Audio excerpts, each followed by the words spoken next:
اعوذ باللہ من الشیطان الرجیم بسم اللہ الرحمن الرحیم الحمد للہ رب العالمین الرحمن الرحیم مالک یوم الدین ایاک نعبد و ایاک نستعین اہدنا الصراط المستقیم الصراط الذین انعمت علیہم غیر المغضوب علیہم ولا الضالین آمین۔ اعوذ باللہ من الشیطان الرجیم بسم اللہ الرحمن الرحیم۔ میرے ہم منصب ڈاکٹر، میرے بھائیوں اور میرے دوستوں جو میری ویڈیو کو دیکھتے ہیں، پسند کرتے ہیں، شیئر کرتے ہیں، سبسکرائب کرتے ہیں، میں ان کا بہت تہہ دل سے شکر گزار ہوں۔ میرا channel homeo doctor Salman Siddiqui بابا کو سبسکرائب کیجئے، آل کا بیل آئیکن کا بٹن دبائیے تاکہ زیادہ سے زیادہ لوگ جو ہیں وہ میرے چینل کو دیکھ سکیں، زیادہ سے زیادہ لوگ جو ہیں وہ میرے چینل کو سبسکرائب کریں اور میری جو ویڈیو ہے زیادہ سے زیادہ آپ لوگ تک پہنچے۔ آج ہم جو ہے آج بھی ہمارا ٹاپک روحانی حوالے سے ہی رہے گا۔ لاسٹ ایپیسوڈ میں نے آپ کو یہ بتایا کہ انسان اور جنات کی تخلیق کس طرح کی گئی، ان کو کس طرح بنایا گیا۔ آج میں آپ سے بڑی ایک یونیک ڈسکس کرنے والا ہوں اور بڑے مزے کی ڈسکس کرنے والا ہوں جو قرآن اور حدیث کی روشنی میں ہوگی۔ تو شروع کرتے ہیں چینل ایپیسوڈ۔ اپنی بات کو شروع کرنے سے پہلے میں پھر آپ سے یہ کہوں گا کہ میرا channel homeo doctor Salman Siddiqui بابا کو سبسکرائب کیجیے، آل کا جو ہے آئیکن کا بٹن دبائیے۔ آج کا ہمارا موضوع ہے جنات اور شیطان کے حوالے سے۔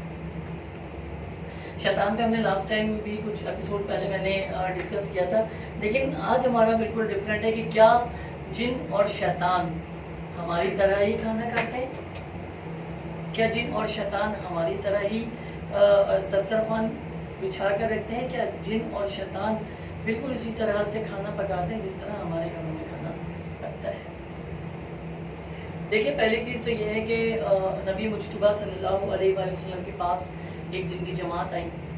اور اس جن کی جماعت نے درخواست کی کہ ہمیں کچھ کھانے کو دیجیے، تو رسول مجتبیٰ صلی اللہ علیہ وآلہ وسلم نے ان کو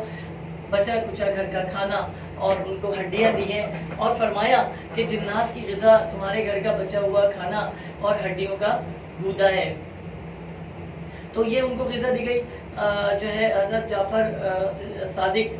جو ہے فرماتے کہ جنات کی جو غذا ہے وہ گھر کا بچا کھانا اور ہڈیاں ہیں، لیکن it is not important for that کہ یہی صرف غذا ان کی ہو سکتی ہے، بٹ بہت ساری جگہوں پہ بہت سارے لکھنے والوں نے بہت ساری باتیں لکھی ہیں۔ کوئی کہتا ہے کہ ان کی غذا جو ہے وہ چاول ہے، کوئی کہتا ہے کہ ان کی غذا جو ہے ساتھ گندم بھی شامل ہے، کوئی کہتا ہے کہ ان کی غذا میں خاص جو ہے کائی بھی شامل ہے، کوئی کچھ اور کوئی کچھ کہتا ہے، لیکن جو واضح طور پر جو چیز نظر آتی ہے وہ ہے ہڈی، یعنی ہڈی کا گودا، چاہے وہ جانور کی ہو، اور اگر کسی انسان پہ یہ حملہ کر دیں تو اس کے جسم کی ہڈی کا گودا تک بھی کھانے سے گریز نہیں کرتے۔ تو مین چیز یہ ہے کہ ہمیں یہ پتہ ہونا چاہیے کہ جنات کی غذا کیا ہے، اور سب سے بڑی بات یہ کہ آپ نے اکثر دیکھا ہوگا کہ ہم ہڈیاں کھا کے کچرے کے ڈبے میں ڈال دیتے ہیں، تو بہتر یہ کہ ان کو پلیٹ میں رکھ کے گھر کے کسی کنارے یا سائڈ کر دیا جائے تاکہ اس گھر میں جو جنات رہتے ہیں وہ اپنی غذا کو جو ہے مکمل کر لیں گے۔ ایک عام آدمی جس طرح غذا کھاتا ہے، روٹی کھاتا ہے، سالن کھاتا ہے، شوربہ کھاتا ہے، گوشت بھی اس میں شامل ہوتا ہے، اس میں سبزیاں بھی شامل ہوتی ہیں، اس میں اجناس بھی شامل ہوتے ہیں، تو جنات کی کچھ قسمیں ایسی ہیں جو باقاعدہ طور پر یہ تمام چیزوں کو استعمال کرتی ہیں، جس میں سر فہرست جو جنات کی قسمیں ہیں وہ ہندو جنات کی قسمیں ہیں جو اس تمام قسم کے کھانوں کو کھاتی ہے، اور اس کے اندر جو کرسچن جنات بھی موجود ہیں جو کہ ان چیزوں کو کھاتے ہیں، اور باقاعدہ جیسے ہم لوگ کھاتے ہیں، جس طرح ہم لوگ جو ہے اپنی صحت کا خیال رکھتے ہیں، اسی طرح یہ لوگ بھی مل کر کھانا کھاتے ہیں، اور ایک مطلب ان کی غذا ہے گھر کا بچا کچا کھانا جو آپ ڈسٹ بن میں ڈال دیتے ہیں، اور ہڈیاں جو آپ گھر میں جو ہڈیاں بچتی ہیں، جیسے مرغی کھائی ہڈیاں بچ گئی، گائے کا گوشت کھائی ہڈیاں بچ گئی، اور آپ اسے پھینک دیتے ہیں، تو یہ جنات کی غذا ہے۔ اس کو تمیز اور طریقے سے کر کے ایک سائڈ پہ رکھ دیجیے تاکہ رات بھر رکھنے سے اپنی جنات نے جو کچھ کھانا پینا ہوگا اس کو کھا لیں گے۔ اب اگلے ایک بڑا ہی ایک زبردست ایک موضوع ہے کہ جنات اور شیطان، کیا یہ لوگ سوتے ہیں؟ کیا یہ لوگ اپنی نیند لیتے ہیں؟ کیا ایسا ہے کہ یہ ہم تو انسان سوتے ہیں، ظاہر ہے ہماری تو نیند ہے، ہم نے تو سونا ہے، ہمارا اللہ رب العزت نے رات کا ٹائم رکھا ہے سونے کے لیے، اور ان کے لیے ارشاد فرمایا گیا کہ جہاں مغرب ہوتی ہے اپنے بچوں کو رسول اللہ صلی اللہ علیہ وسلم کا ارشاد گرامی ہے کہ گھر کے اندر بند کر دو تاکہ یہ باہر نہ نکلے، کیونکہ شیاطین کے کھلنے کا وقت اور شیاطین کے جو ہے چلنے پھرنے کا ٹائم ہوتا ہے جو تمہارے بچوں کو اور تمہیں نقصان پہنچا سکتے ہیں۔ لیکن کیونکہ ظاہر سی بات ہے ہمارے لیے رات سونے کے لیے ہم رات کو آرام کرتے ہیں، ریسٹ کرتے ہیں۔ اسی طرح کیا جن سوتے ہیں؟ کیا انسان سوتے ہیں؟ انسان تو بے شک سوتے ہیں۔ کیا شیطان اور جنات کو جو ہے نیند آتی ہے؟ اللہ تعالیٰ قرآن کریم میں ارشاد فرماتا ہے لا تأخذہ سنۃ ولا نوم،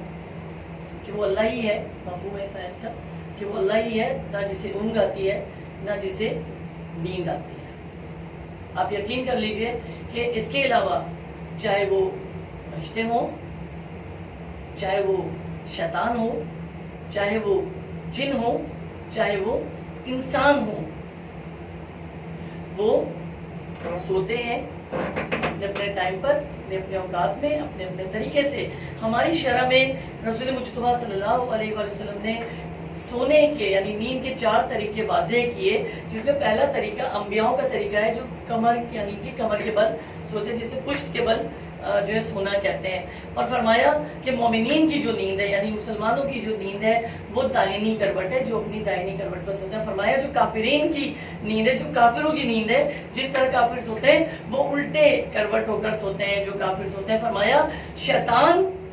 جب سوتا ہے تو وہ اوندھا ہو کر سوتا ہے، اسی لیے بعض روایتوں میں اور بعض جگہ کا سختی کے ساتھ منع فرمایا گیا کہ اوندھا سونا شیطان کی فطرت میں سے ہے اور اوندھا نہ سویا جائے تاکہ شیطان کی شبہات میں شریک نہ ہو جایا جائے اور اس کی نیند میں شمار نہ ہو جایا جائے۔ تو جو مومن مسلمان کی نیند ہے وہ داہنی کروٹ ہے، تو آپ کوشش کریں کہ داہنی کروٹ اپنی نیند کو پورا کریں۔ آپ بائنی کروٹ بھی سو سکتے ہیں لیکن شروع ابتدا آپ اپنی داہنی کروٹ سے کیجئے، تاکہ اللہ کے رسول صلی اللہ علیہ وآلہ وسلم کا ارشاد گرامی ہے کہ مسلمان سیدھی کروٹ سوتا ہے۔ اور رسول مجتبیٰ صلی اللہ علیہ وسلم نے فرمایا کہ جو انبیاء ہیں وہ کمر کی پشت سوتے ہیں، یعنی کہ کمر ان کی نیچے رکھتی پشت کے بل سوتے ہیں۔ تو آپ ساری نیندوں کو کمپلیٹ کیجئے، لیکن سب سے جو عمل افضل نیند ہے آپ کی، ایک مسلمان کی نیند وہ داہنی کروٹ سے شروع ہوتی ہے۔ تو آپ اپنی نیند کو پورا کیجئے، لیکن شیاطین کی، جنات کی، فرشتوں کی، انسانوں کی، سب کی نیندیں ہیں سوائے اللہ کے کہ اس کو نہ نیند آتی ہے نہ اس کو اونگ آتی ہے۔ خود قرآن میں وہ اس بات کو بہت واضح فرما دیا ہے اس نے۔ آگے چلتے ہیں آگے چلتے ہیں۔ تو کیا جن اور شیطان کو بھی موت آتی ہے؟ یہ ہمارے پاس ایک ٹاپک ہے، ہم بات کر رہے ہیں کہ ہم نے پہلے بات کیا کہ جن اور شیطان کیا کھاتے پیتے ہیں، کیا وہ انسانوں کی طرح ہی کھاتے پیتے ہیں۔ پھر ہم نے ٹاپک پہ بات کی کیا جن اور شیطان سوتے ہیں جیسے انسان سوتے ہیں۔ پھر ہم نے آپ کو یہ بھی بتایا اس ایپیسوڈ میں کہ نیند کی 4 اقسام بتائیں جو رسول مجتبیٰ صلی اللہ علیہ وسلم نے ہم تک پہنچائی، حدیث مبارکہ صلی اللہ علیہ وسلم کے ذریعے ہم تک پہنچی ہے، یعنی امت محمد صلی اللہ علیہ وسلم کو 4 نیند کے بارے میں آگاہ کر دیا گیا۔ آگے ہم جو موضوع لے کر چل رہے ہیں تو وہ موضوع یہ ہے کہ کیا جن اور شیطان مرتے ہیں؟ بالکل مرتے ہیں، جس طرح انسانوں کو موت آتی ہے اسی طرح ان پر بھی موت جو ہے وہ طاری ہوتی ہے۔ کئی جگہ اللہ رب العزت نے قرآن کریم میں بھی ارشاد فرمایا ہے اور واضح کیا ہے یہ کہ جو تم سے پہلے قومیں اور تم سے پہلے جو لوگ ہیں جو گزر گئے ہیں، جو کہ جنات میں سے اور انسانوں میں سے تھے، تو ان سے حساب اللہ رب العالمین بے شک لے گا، یہ اللہ تعالیٰ قرآن میں کہتا ہے، اور امتوں کی بھی بات کرتا ہے اور ان کے پہلے آنے کے بعد آنے والوں کی بھی بات کرتا ہے۔ تو ایک جگہ پہ بڑی خوبصورت بات میں بتاؤں، قرآن کریم فرماتا ہے سورہ ہم سجدہ میں، تو جنات اور انسان کی امتیں جو ان سے پہلے گزر چکی تھی ان کے شمول میں عذاب کا وعدہ ان کے حق میں بھی پورا ہو رہا ہے، یعنی پورا ہو کر رہا، یعنی ایک وعدہ پورا ہو کر رہا کہ ان کو بھی عذاب اور سزا مل رہی ہے جو شیاطین اور جنات کی قوموں میں سے پہلے امتیں گزر گئی ہیں۔ اللہ تعالیٰ سے ہم جو ہے سجدہ میں فرما رہے ہیں سورہ میں، تو اس میں کوئی شک نہیں ہے کہ جن کھاتا بھی ہے شیطان کھاتا بھی ہے، اور اس میں بھی کوئی شک نہیں ہے کہ جن اور شیطان سوتا بھی ہے، اور اس میں بھی کوئی شک نہیں کہ جن اور انسان پر بھی موت طاری ہوتی ہے، ان کا بھی حساب اسی طرح ہے جس طرح انسانوں سے لیا جائے گا۔ فَبِأَيِّ آلَاءِ رَبِّكُمَا تُكَذِّبَانِ، اے جنو انس تم اپنے رب کی کن کن نعمتوں کو جھٹلاؤ گے؟ بے شک کہ اللہ نے ہمیں کھانا بھی ایک نعمت دیا، بے شک اللہ نے ہمیں سونا بھی نعمت دیا، بے شک ایک دن مر کے ہمیں اس کی طرف جانا ہے، جس کے لیے قرآن فرماتا ہے کل نفس ذائقۃ الموت، کہ ہر نفس نے موت کا ذائقہ چکھنا ہے۔ اور جب بات آ گئی ہے نفس کی تو یاد رکھیے کہ ایک ڈائناسور سے لے کر ایک چونٹی اور ایک انسان سے لے کر ایک جن یا شیطان یا اس جیسی کوئی بھی آفت یا بلا ہوگی، اس کو موت آنی ہے، اس نے مرنا ہے، اس کو فنا ہونا ہے، سوائے اللہ کی ذات کے کہ جو فنا نہیں، سوائے اللہ کی ذات کے جسے زوال نہیں، سوائے اللہ کی ذات کے کہ جسے اونگ نہیں آتی، سوائے اللہ کی ذات کے کہ جسے نیند نہیں آتی، سوائے اللہ کی ذات کے جو کرسی پر بیٹھا ہے، سوائے اللہ کی ذات کے جو آپ تمام لوگوں کے دلوں کے حال جانتا ہے، سوائے اللہ کی ذات کے جو پتے اس ہوئے زمین پر درخت سے ایک پتا بھی اگر گرتا ہے تو اس کو اس کی خبر ہوتی ہے، تو یہ جان لیجئے کہ وہ باخبر ہے، وہ تمام معاملات کی خبر رکھتا ہے۔ اس کے ساتھ ہی میں اپنی ایپیسوڈ کا اختتام کروں گا۔ میرے دوستوں بھائیوں بہت بہت شکریہ ایپیسوڈ دیکھنے کا۔ کوشش کروں گا کہ جنات کے حوالے سے، شیاطین کے حوالے سے، فرشتوں کے حوالے سے، ملائکہ یعنی ملائکہ کے حوالے سے اور دوسری بلاؤں کے حوالے سے بھی میں آپ کے ساتھ ڈسکس روحانی حوالے سے ضرور رکھتا رہوں گا۔ آپ نے میری ویڈیو دیکھی، بہت بہت شکریہ۔ میرے channel homeo doctor Salman Siddiqui بابا کو سبسکرائب بھی کیجئے، بیل آئیکن کا آل کا بٹن بھی دبائیے۔ آپ کی محبتوں کا اور آپ کی عنایتوں کا اور ویڈیو دیکھنے کا بہت بہت شکریہ۔